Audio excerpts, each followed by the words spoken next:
My name is Tom Halverson, and the night my wife told me she was taking my stepdaughter to spend Christmas with her ex-husband, she slammed the kitchen door so hard the windows rattled.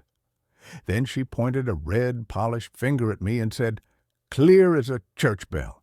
Lily needs her real father. If you don't like it, divorce me."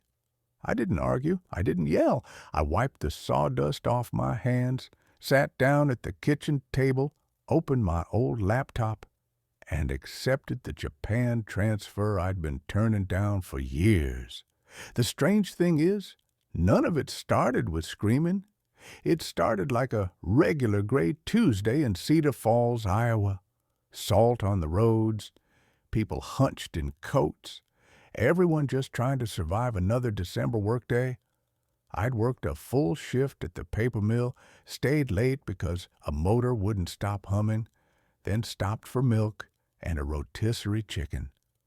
When I walked into the house, it smelled like cinnamon and pine. The little artificial tree was already lit, colored lights blinking in the window. That was Lily's doing. Lily was 10, and she loved Christmas like it was a full-time job. She slid into the hallway in sock feet and asked, "Daddy Tom, did you fix the dollhouse roof?" I held up the small wooden dollhouse I'd been fixing in the basement. 3 evenings of sanding and gluing after work, just for her. "Give it a try," I said. She leaned on the pink roof. It didn't move. Her face lit up. "I told Mom you could fix it," she said. "You always fix everything." I smiled, and at the same time I thought, I wish that were true. In the kitchen, Marcy stood at the stove stirring sauce. Her shoulders were tight. I'd learned you could read her mood by how high they sat. "Hey," I said, putting the milk away, "we got the Christmas bonus today. It'll cover that bike and then some." She didn't turn around. "We need to talk." Those words are never about anything good. She faced me, lipstick still perfect from work, dressed like she was going somewhere else.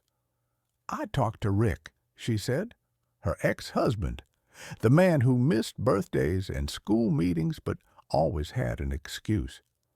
About Christmas," she continued. "He invited us to the cabin. Lily needs her real father in her life." I stared at her. "Marcy, we already have plans," I said. "Church, dinner, your parents." She waved her hand. "We have habits, not plans. Lily deserves a real Christmas, a big cabin, a real tree, and her real dad." She hit that word, real, like a hammer. "I'm the one here," I said. "I read to her. I take her to the dentist. I show up." Her mouth twisted. "You're the stepfather," she said flatly. "Don't make this about you. Rick is her actual father." Then she leaned closer and added, "Maybe if you weren't so simple, you'd understand." Something quiet broke inside my chest. "And where do I fit in?" I asked. She shrugged. "You don't? We leave on the 23rd. If you can't handle it, file for divorce, or I will."